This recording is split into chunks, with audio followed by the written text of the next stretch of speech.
Hello and welcome to our How to Play series for the Elder Scrolls Betrayal of the Second Era. In this video, we're going to be learning how to fight and break out of jail in the Elder Scrolls Betrayal of the Second Era. Make sure that you're as far along in setup and character creation as possible before beginning the jailbreak scenario. We have videos to walk you through those earlier on in this playlist. Make sure to check them out. Here's a quick list of what you'll need to follow along with this video. First off, you'll need the characters that you've built. These should include a character map, a race sheet, all starting skill lines slotted, a single starting skill line that you've chosen, and 2 level 1 dice from that skill line. You'll also want to grab your 1 and 5 level enemy bag. For the purposes of this scenario, this bag should be empty at this time. Now place these 5 specific enemy chips into the bag. These are the High Elf Bandit, the Argonian Bandit, the Skeever Pup, the Skeleton, and the Spriggan. All enemies in the game are double-sided, so if you're having trouble locating these 5 enemies, make sure that you're checking both sides of the enemy chips. The level 1 enemies will have a black border to help distinguish them. Once you've added these 5 enemies to the bag, give it a shake to randomize them. You'll also need your day and XP dial. Don't set your day counter quite yet, as your quest hasn't begun until you've escaped your confines. You will, however, want to set your XP counter to 1. Now it's time to set up our battle. All clashes in the Elder Scrolls Betrayal of the Second Era will feature a unique diagram that shows how to set up the battle. For the jailbreak, we're going to be following the setup diagram on page 92 of the rulebook. Start by placing your clash tile in the center of your play space so that all players can reach it. Now connect your entrance tile on the right side of the clash map, matching the diagram. Now you'll place cache chips on any spots indicated in the setup diagram with the matching side face up. This represents an item that can be attained during combat if you can successfully land on its hex and complete a lockpick. More on lockpicking in a moment. Next, you'll be calculating your enemy pool by multiplying your party's XP count by your party size. During the jailbreak scenario, the XP counter is set to 1, and in our example game we have 2 players in our party. 2 times 1 will leave us with an enemy pool of 2. Based on that result, we'll be drawing 2 level 1 enemies from our bag. Draw your first enemy, make sure that enemy is on its black bordered level 1 side. Now let's take a closer look at some enemy chips to see what we're in for. First off, you've got a lovingly rendered image of your enemy. Below that, you'll find your enemy's level. Enemies come in levels 1, 5, 10, and 20. Level 1 and 5 enemies occupy opposite sides of the same chip. This is the same for level 10 and 20 enemies. Make sure you're using the correct side of an enemy when you're deploying it. To the left of an enemy's level, you'll find its type. There are 3 different types of enemies in the game, represented by these 3 different icons: Humanoid, Beast, and Daedra. To the right of the enemy's level, you'll find its targets and priorities. If possible, an enemy will target party members equal to the number of figures present here. Most enemies will have a single target, 2 targets, or as many targets as possible. If there is an arrow above this figure, it means that given the chance, they'll prioritize targets with higher health. If there's an arrow below, they'll prioritize a target with the lowest health. Below the enemy's level, you'll find their name, and below that, you'll find their region code. Enemies with no region code are part of the general enemy pool and can be found in any region.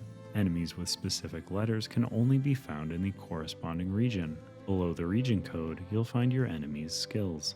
Most enemies will have 1 or more skills that grant them unique effects. You can learn more about these skills on the enemy skills reference sheet. On the left side of the chip, you'll find the enemy's health and range. Health is pretty simple. This is how many health chips this enemy will deploy with, and in most cases, you'd like to bring that number down to 0. Range is how many hexes away an enemy is able to target. Enemies with 1 range can only target things right next to them, while enemies with high range can often target players across the map. You'll always use the shortest hex path possible when determining if you're within the range of an enemy. Along the right side of the enemy chip, you'll find their combat and defense.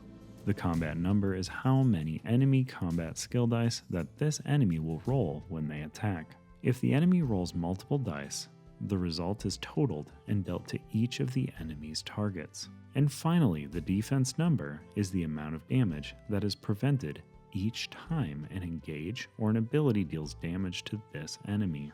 Now place your drawn enemy on the mat with its health chips, and place it on the spot marked with a 1 in the setup example. These chips are placed underneath the enemy's chip and will track the enemy's health as you chip away at them. Since our enemy pool is 2, we'll be adding a second level 1 enemy at this time. We'll place this second enemy in the spot marked 2 in our setup guide. If your enemy pool is 3 or 4, you'll repeat this process until you've deployed an amount of enemies equal to your enemy pool. Now give the first player chip to the player who has most recently broken out of jail.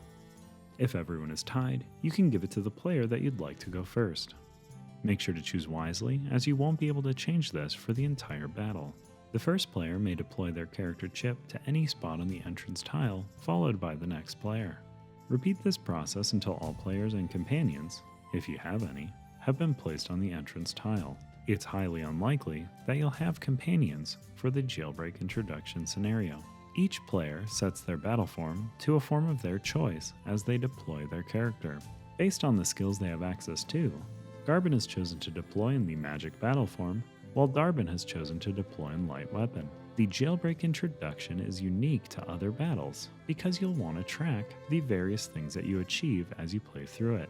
Make sure to keep track of who accomplishes what during this combat, as it will inform what classes they'll be able to choose from afterwards. You can track those achievements in the rulebook, on a printable PDF linked in the video description, or simply on a sheet of paper. Now set your round counter die to 1 and you're all ready to get started. The objective in this battle is to either escape by getting all undefeated adventurers to this area of the mat, or to defeat all of the enemies. A player that starts their turn on one of these spaces of the mat may choose to escape. If they do, remove their character from the mat. They can no longer take turns or be attacked. The battle concludes at the end of a round in which all undefeated adventurers have escaped, all enemies have been defeated, or all adventurers have been defeated. Combat begins with the player who is given the first player token during setup. Each turn has a variety of actions that are outlined on the back of your combat skill sheet. Some classes, skills, and statuses will trigger at the start of your turn. Make sure to activate those at this time if applicable. Next comes recovery. During recovery, a player will recover a number of dice from their cooldown track equal to their cooldown stat. Dice removed during recovery are always removed from the furthest left spot in the track. As dice are removed from the track, you'll slide any remaining dice towards the left to close any empty slots. Recovered skill dice are returned to their character mat and can be rolled once more. Recovered status effects are discarded. Recovered light fatigue are also discarded. Recovered over fatigue are removed from the cooldown and then placed into the leftmost open position. We'll talk a bit more about statuses and fatigue in a bit. During the first turn of the Jailbreak scenario, players are unlikely to have any dice in their cooldown track. Once you've completed recovery, you'll move on to your adventurer actions. During the adventurer actions phase of your turn, you can do a variety of actions in an order of your choice. The only restriction is that you must fully resolve each action before you perform another action. Here are the actions that you can perform at this time. Movement. You can move your character a number of hexes up to the value of your stamina stat. Your character cannot move through hexes that are occupied by enemies, companions, or other adventurers unless you have an ability that says otherwise. When you take a move action, you must take it all at once. For instance, if your character had 3 stamina, you could not move 2 spaces, perform a separate action, and then move 1 additional space. However, if you move into a hex that triggers a lockpick check, or an exploration, you are free to continue your movement after resolving that hex. More on lockpicking a bit later in this video, and exploring in our video on how to delve. If you decide not to take any engage actions on your turn, you may take an additional move action. But what is an engage action? To utilize their skills, players will take engage actions. This action is carried out in steps. First, you'll choose your battle form. This will determine your range and what skill dice you're able to roll. Next, you'll declare your target. Most skill dice will require you to choose a target. If a skill die doesn't use the word target, it doesn't require one. If choosing a target while in light or heavy weapon battle form, you may only choose an adjacent unit. If choosing a target while in ranged weapon battle form, your range is equal to your stamina. For instance, a stamina stat of 3 would allow you to target a unit that is up to 3 hexes away. The downside of the ranged weapon battle form is that you may not declare an adjacent unit as a target. If choosing a target while in magic battle form, your range is equal to your magicka. You can only choose one target per engage, and your target must be in range for your current battle form. Now you'll gather and roll dice. Select a number of dice to roll. This number is limited by your stamina and magicka stats, while the types of dice that you can roll are limited by your current battle form.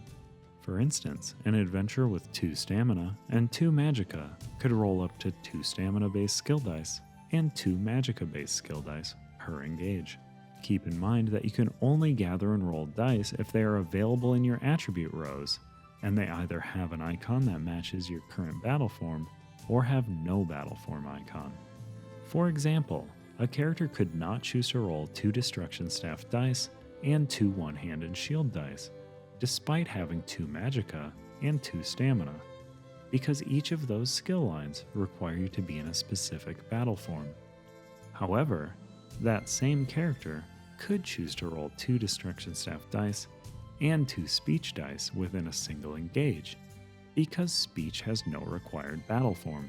Combat dice are multi-purpose and can be rolled in any battle form except for magic weapon. If you have 1 or more ready weapons with an ability that matches your current battle form, you may choose up to one of those items' abilities to resolve at this time. We'll be going over weapons and other items in greater detail in our next video. You do not have to roll any dice during an engage. Once you've gathered and rolled your dice, it's time to resolve the roll. If you have an ability that allows you to re-roll or change a result, you must do so before resolving other abilities. Rolled results are resolved one at a time in the order that the player chooses. You are not required to resolve a die's result. If a result deals damage, make sure to track the total damage dealt across all rolled dice, as all this damage will contribute to lowering the target's defense for this engage. To resolve a skill die with a tenacity result, you'll simply exhaust your die and increase your tenacity by 1. Dice are exhausted as they are resolved. Any die with a result that you chose not to resolve must also be exhausted. One last thing about the engage action. You're not limited to 1. In fact, you can take as many as you'd like. The one downside is that at the beginning of each additional engage action, you gain 1 light fatigue. I'll go over fatigue a bit more in just a moment. In addition to move and engage, players may also activate class abilities on their turn. For more on class abilities, make sure to check out the class portion of our Build a Character video. Another action that players may complete on their turn is the Explore action. This action is only available during delves, so I'll be covering it in our How to Play Delves and Dungeons video. After you've completed all the actions that you'd like to take, you'll move into the end of turn. Trigger any abilities with this specific timing before moving on to the next player in clockwise order. If your party has any companions, they will take a turn immediately after all adventurers have taken their turns. If your party has multiple companions, you get to choose in what order they act. Companions can be gained in a variety of ways, and sometimes you'll even have an enemy as a companion. Companions begin each battle at full HP unless otherwise instructed. Companions are controlled by the party. On their turn, companions can move up to 2 hexes and roll enemy combat skill dice equal to their combat stat. Garbin has been given the first player token, so they will be acting first. If they had any start of turn effects, they would trigger at this time. Next, we move to cooldown, where they will recover the 2 leftmost dice from their cooldown track based on their cooldown stat. However, the journey has just begun, so their cooldown is empty. Garbin would like to focus on defeating the High Elf Bandit and escaping, so they decide to move towards the exit. Since his stamina is 2, he can move up to 2 hexes. He then decides to engage, declaring the High Elf Bandit as his target. At the start of this engage, Garbin can choose to switch battle forms, but is already in the form he'd like to be in. Since he is in the magic battle form, with a magicka stat of 4, he can roll up to 4 magicka-based dice and target an enemy up to 4 hexes away. Garbin can't roll 4 dice, however, since they have only 2 destruction staff dice, and combat skill dice can't be rolled in the magic battle form.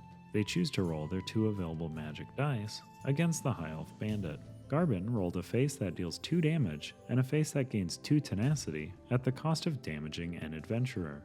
He doesn't currently have a way to use tenacity, so Garbin considers not resolving this die to avoid damaging themselves or a fellow adventurer. They look at their enemy once more and realize that it has the enemy skill, Dodge. If they resolve the die face, they'll have to deal 1 true damage to a fellow adventurer. However, if they don't resolve the die face, this is technically a die that hasn't dealt damage and would trigger the Dodge ability. Garbin decides to resolve both dice to avoid the High Elf Bandit's Dodge skill. The High Elf Bandit has 0 defense, so they resolve this die and deal 2 damage to it, removing 2 of its health chips. They then gain 2 tenacity and deal 1 true damage to an adventurer, deciding to deal it to themselves. Garbin moves their rolled dice to their cooldown and passes the turn. Darbin trusts Garbin to take care of the High Elf, so they head towards the skeleton. They have a stamina of 2, so they are able to move 2 hexes towards the enemy. Darbin wants to start dealing damage as well, so they choose to engage the skeleton. Darbin would love to roll some of their one-handed shield dice, but since they're not adjacent, they're unable to target the skeleton while in the light weapon battle form. They decide to change their battle form to ranged for this engage. While in this battle form, Darbin is granted range equal to their stamina stat, but is unable to target adjacent enemies. Darbin has 3 combat skill dice and 2 one-handed shield dice available to roll. Their one-handed shield dice can only be rolled in light weapon form, so they decide to roll their combat skill dice. Since they have a stamina of 2, they can roll up to 2 stamina-based dice. They roll a 2 and a 1 for a total of 3 damage. The skeleton has no skills, but it does have a defense stat of 2, so the first 2 damage are prevented. As a result, the skeleton loses a total of 1 health. The resolved combat skill dice are moved to Darbin's cooldown, and they decide to end their turn. Since all players have finished their turns, it's now time for enemy turns. Once all players and companions have completed their turns, it's time for all of the enemies to act. Enemies will take their turns in order from highest to lowest level value. Quest units are treated as having the highest level in any encounter. If there are multiple enemies of the same level present, as in the current situation, the party chooses what order those level enemies act in. Enemies take a lot of the same actions as adventurers, but they'll typically act in a set sequence. First, they'll trigger any start of turn effects. These are usually status effects that the enemy has been given. A bit more on status effects in a moment. Next, they can move up to 2 hexes. Enemies will not move if they already have a targetable unit in their range. If an enemy moves, it will move towards the closest hex where at least 1 targetable unit would be within its range. If there are multiple units that are an equal distance away, the enemy will move towards its priority target. If all units are the same priority, then the party chooses where to move the enemy. Once the enemy has finished its movement, it will engage opposing units if able. The enemy targets a number of opposing units up to its target value that are within its range. Enemies will always choose a priority target if possible. If there are multiple priority targets present, the party can choose the target. If the enemy can target multiple enemies, it will choose as many priority targets as possible. Now the enemy gathers and rolls enemy combat skill dice equal to their combat stat. Any units that are targeted during the enemy's engage are being engaged by that enemy. The enemy will roll dice only once, even if they have multiple targets. Now you'll resolve the enemy's roll. Total the number of hits and deal the rolled amount of damage to the target. If the enemy had multiple targets, resolve the roll against each of them in order, beginning with the enemy's priority. If any adventurer, companions, or enemies have an ability that can be triggered after this engage, they may do so at this time.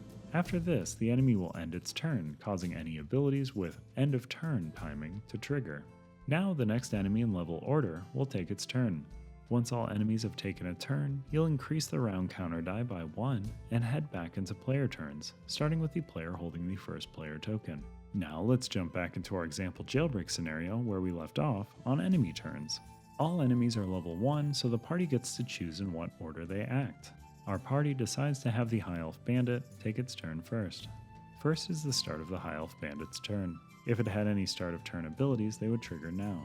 After this comes movement.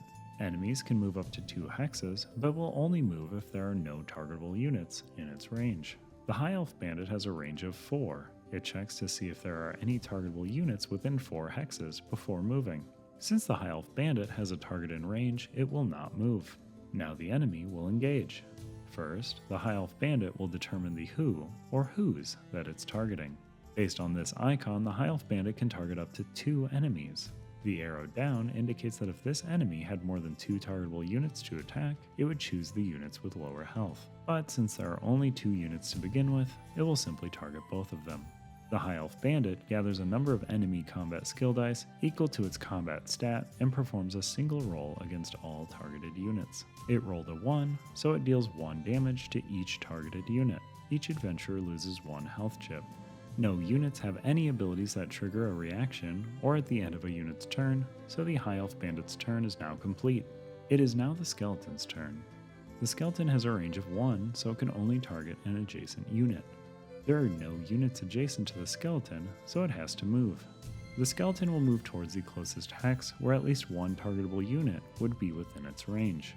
You may think to yourself, hey, that Skeleton wants to target a unit with low health. Wouldn't it move towards the High Elf, who has 1 less health than the Nord? Nope.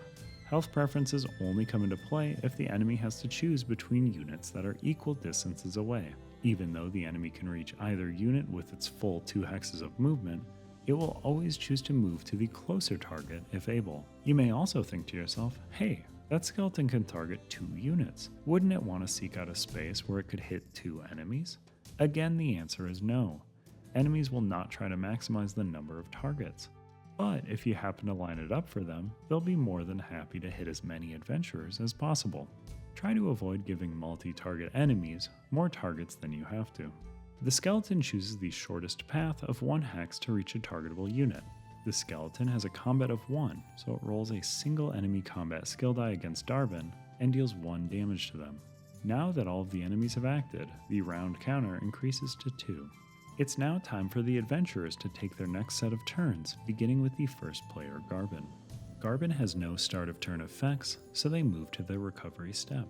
Garbin has a cooldown stat of 2, so he recovers the 2 leftmost dice from his cooldown track. These dice are returned to the character mat and are now available to be rolled. Garbin doesn't want the High Elf Bandit to get in another attack against him and Darbin, so he chooses to engage the enemy. He engages, remains in magic battle form, and chooses the High Elf Bandit as his target. Then he rolls his 2 Force Shock dice against the enemy. He gets the result that deals 2 damage, and the result that deals 4 damage, at the cost of 1 true damage to an adventurer. The High Elf Bandit only has 1 HP remaining, and Garbin would like to avoid any additional damage to adventurers, so he chooses not to use the 4 damage result. This triggers the High Elf Bandit's dodge ability, since one of the dice that was rolled is not dealing any damage. This lowers the incoming damage by 1, which is still enough to defeat the High Elf Bandit. Since the High Elf Bandit lost its last health chip, it is removed from the mat and placed in a defeated enemy stack nearby. Both dice are then exhausted and moved into Garbin's cooldown track, even though 1 result wasn't used. Garbin decides to use their full 2 hexes of movement to approach the cash chip and the exit. They don't have enough movement to reach the exit or the cash chip, so they end their turn. Now we're on to Darbin's turn. Darbin has no start of turn effects, so they move on to recovery. They have a recovery of 2, so they recover the 2 leftmost dice from their cooldown track. Darbin really wants to punch this Skeleton, but they're currently in a ranged weapon battle form, which can't target adjacent enemies. So, they choose to engage the enemy and switch their battle form to light weapon. Now they can choose to target an adjacent enemy, and they can roll their 1-hand and shield dice. Darbin declares the Skeleton as their target and chooses to roll their 2 shield discipline dice. They roll 2 1 damage results for a combined damage of 2. This is just enough to take care of the Skeleton's defense, but not enough to actually damage it. After resolution, the 1-handed shield dice are moved to Darbin's active slots, as dictated by the associated skill sheet, to act as shields against the next few points of incoming damage. Darbin still really wants to punch this Skeleton, so they choose to take an additional engage action. A player can take any number of additional engage actions, but each one beyond the first comes at the cost of a light fatigue in that player's cooldown track. Certain mechanics, abilities, and encounters may cause you to add something called fatigue to your cooldown track. Fatigue are represented by blank cubes that will clog up your cooldown track and interfere with how quickly you're getting back the dice that you actually want. In the Elder Scrolls Betrayal of the Second Era, there are 2 different types of fatigue: light fatigue and over fatigue. Light fatigue are the lighter colored silver cubes. When these would be recovered by cooldown, they're returned to the supply. In your travels, you'll likely encounter an even nastier form of fatigue, called over fatigue. These cubes function in a similar fashion to light fatigue with a few minor differences. The main difference is that when you would remove an over fatigue cube from your cooldown through recovery, you instead move it to the back of your cooldown in the leftmost available position. There are several ways you can start taking on over fatigue, and I'll outline the most common ones here. First and foremost, if you run out of light fatigue dice but still need to place more, you'll instead use over fatigue dice. Secondly, if you let your fights go a bit too long, past round 5 to be specific, you'll enter fatigue rounds. At the start of each fatigue round, each adventurer gains 1 over fatigue die. Then, each player is dealt true damage equal to the amount of over fatigue in their cooldown track. Once fatigue rounds have begun, they typically won't end until the battle does. Try to dispatch your enemies quickly. And finally, if you have no room in your cooldown but need to place dice, you'll first drain all dice that you don't have room for in your cooldown. You'll then place a number of over fatigue dice equal to how many dice you just drained into your cooldown track.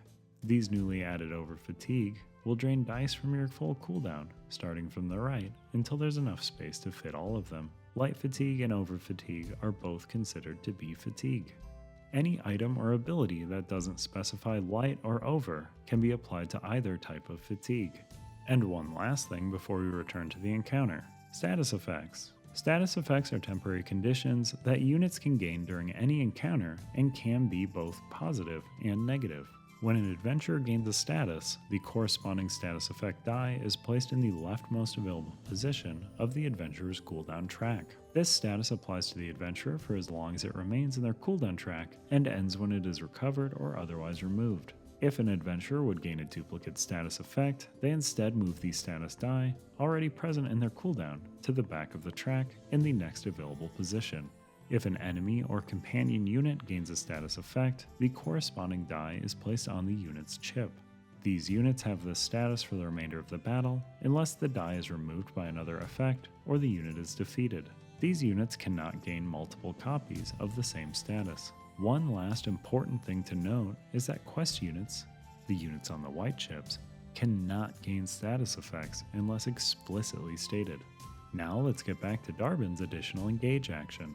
Darbin adds 1 light fatigue to their cooldown track as they begin their second engage. They remain in light weapon and choose to roll 2 of their combat skill dice. To try and increase the odds of dealing with their skeletal foe, Darbin activates their once per battle ability. In the case of the Nord, this adds an enemy combat skill die to any engage, plus an additional enemy combat skill die for each weapon in their inventory. They currently have no items in their inventory, so this ability adds a single enemy combat skill die to their roll.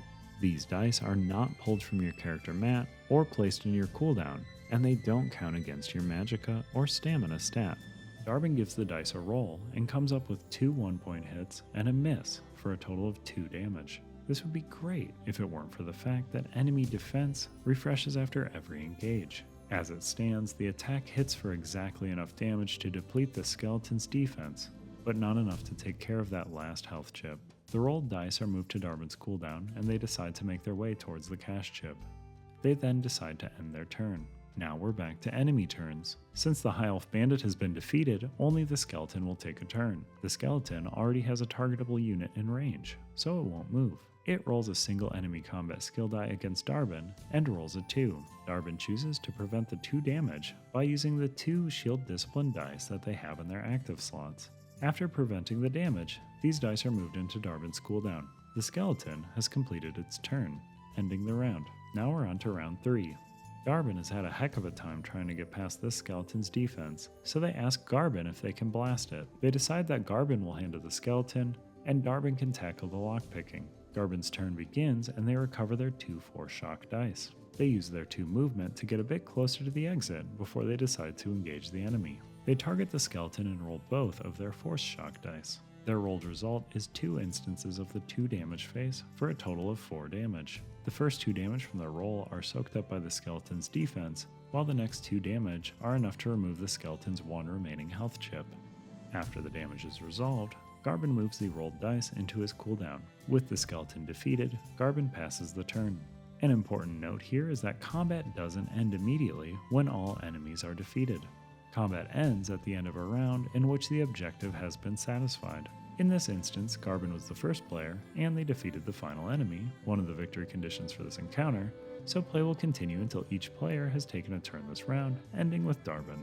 Darbin's turn begins and they move to cooldown. They recover their 2 leftmost dice. Darbin wants an item and another achievement to check on their list, so they move on to the cash chip. When an adventurer moves onto, or is placed onto, a cash chip, they can choose to trigger a lockpick check on that cache. To do this, you simply draw the top card of the deck that shares an icon with the cash chip you're on, bag for common items, and chest for legendary items. Do not look at the drawn item. You'll only need the back of the card for the lockpick check. Now gather these 3 d6s, and it's time to lockpick.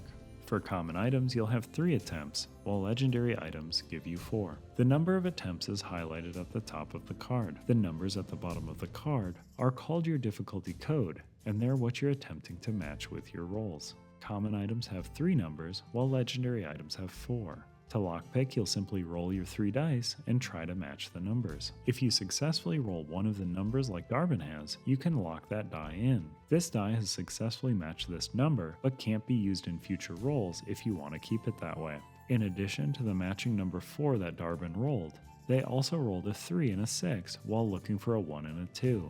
These aren't matching, but that's not always a deal breaker. After each roll, you may choose to adjust your result by gaining light fatigue. For each light fatigue gained, you may adjust one die up or down by 1.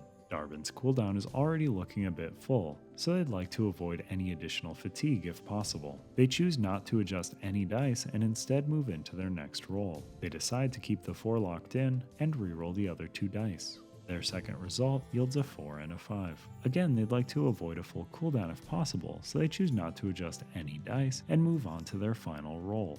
Their last roll leaves them with a 2 and a 6. They lock in the 2 and decide that they really want this item.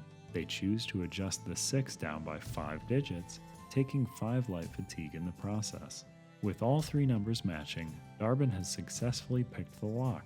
They can now flip the card over and add it to their inventory. If you're unable to match all numbers by the final attempt, the check has failed and the item is discarded. Lockpick checks on legendary items are pretty similar, with the main differences being that you have 4 attempts to complete them, and they have 4 digits to match. Wait, did I say 4 digits? But you only have 3 lockpick dice. That's right, legendary items have a 4th digit in front of the difficulty code, called a key digit. This number has a unique border to distinguish it from the rest. To unlock a legendary item, you must first match the key digit before locking in any other numbers. Once you've matched the key digit, you can place any other dice, even if you rolled them along with the key digit roll. The dice used to unlock the key digit can be rolled again in future rounds, and the key digit will remain unlocked. Regardless of whether the lockpick check was a success or a failure, the cash chip is cleared from the map, since you've either gotten the item or broken the lock. Lockpicking does not require an engage and can be completed mid-movement. For instance, if Darbin had a movement of 4, they could move 2 spaces onto the cash chip like they just did, and then move their remaining 2 spaces afterwards. Now let's get back to our jailbreak. Darbin has successfully lockpicked the cash chip and has been rewarded with a tall, frosty bottle of Nord mead. They have no additional enemies to engage, so they won't be engaging this round. One final reminder about movement. If a player takes no engage actions on their current turn, they can choose to take a second move action. This allows you to move once more, a number of hexes, up to your stamina stat. If you choose to take a second move action, you can't choose to perform an engage action for that turn. Darbin chooses to take a second move, since they're not going to be engaging anyways, and ends their turn in the exit squares of the jailbreak.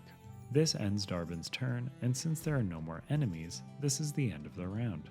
The battle now concludes, since it's the end of a round in which all enemies are defeated. Now that the battle has ended, you'll return all defeated enemies to their matching level enemy bag. You'll also add in the remaining level 1 and 5 enemies to the bag now that the jailbreak scenario is complete. You can head back over to the setup video after finishing this one up if you need any additional help with setup. Next, you'll remove and exhaust any active slot dice. This moves them into the leftmost open spot of your cooldown. After exhausting your active slot dice, you'll recover any drained dice back to your mat. It's unlikely you'll have any drained dice at the end of this scenario, but this is the cleanup procedure for future battles as well. Leave all skill, status, light fatigue, and over fatigue dice in your cooldown. And lastly, make sure to keep any tenacity and items that you gain during the battle. Now we're moving on to rewards. After a typical battle, this is when you would gain and spend XP, but this is not a typical battle. You've just broken out of jail. It's time to get a little classy, and you'll do this by tallying up your achievements. Let's see an example of Garbin and Darbin tallying up their achievements. Starting from the top, Garbin defeated the High Elf Bandit and gained this achievement. There were no Argonian bandits or skeever pups in this particular jailbreak, so we can skip past those. Garbin also defeated the skeleton, gaining this achievement. There was no Spriggan this time, so no one gets that achievement. Darbin succeeded at the lockpick check, so they get this one. Darbin was close to escaping since they reached the area for it, but the escape feature only triggers at the beginning of a round, and the battle ended at the end of the round in which they reached the door. That means that this achievement goes unclaimed as well. Garbin took the first turn, so they gained this achievement, and Darbin took the last turn, so they gained this achievement. Garbin was the first to take damage from an enemy at range 2+, and gained this achievement. And Darbin was the first to take damage from an enemy at range 1, so they gained the final achievement. That leaves their results like this. I'd say that's a pretty good spread. Now let's see what they get to pick from. This next bit will be going over what these achievements give you access to. So, if you'd like to avoid any spoilers, you might want to run the jailbreak scenario real quick, and join me back here as soon as you've finished. Based on Garbin's achievements, he has gained access to these class options. Based on Darbin's achievements, they have gained access to these class options. Any of the options marked with the region code VW are classes added in the Valenwood expansion. These classes can't be gained unless you have that expansion. Adventurers can choose any one class from their available options. An adventurer that has fewer than 2 classes to choose from must wait for each other adventurer to choose a class. Then they set aside all unchosen classes, shuffle them up, and draw a number of sheets until they have at least 2 to choose from. If all adventurers were defeated during the jailbreak, shuffle all the class sheets and each adventurer draws 2. They then select one as their class. Garbin would like to lean into the magic side of their character, so they select the sorcerer class, while Darbin would like to lean into their love of completing side quests, so they choose the knight class. If you'd like a thorough breakdown on how to read a class sheet, make sure to check out this video. Once you've selected a class, place the sheet next to your character map. If any adventurer doesn't want any of the classes they earned based on their achievements, they are free to choose from any available classes remaining after each other adventurer has chosen. However, if you take this option, you must lose all tenacity and discard all items gained during the battle. Once all players have selected a class, you'll return the remaining class sheets to the box. Now it's time for a bit of rest. Adventurers typically rest after each encounter, recovering some HP and recovering some dice of their choice from their cooldown track. The number of HP or dice recovered depends on your difficulty level. However, this is a particularly good rest. You sleep well through the night and feel revitalized. You can treat this rest like an inaction, allowing each adventurer to fully heal to their maximum HP and clear all dice from their cooldown track. Make sure to adjust your XP dial to its 2 position while leaving all players' saved XP tracker set to 0. Make sure to finish up the character building or set up videos if you paused them to complete the jailbreak scenario. Those videos combined with this one should leave you all ready to head into town and begin your quest. And there you have it. That's how to fight and break out of jail in the Elder Scrolls Betrayal of the Second Era. Make sure to join us back here for the next video in this series, How to Visit Town. Thanks for watching, and I hope you found yourself some class.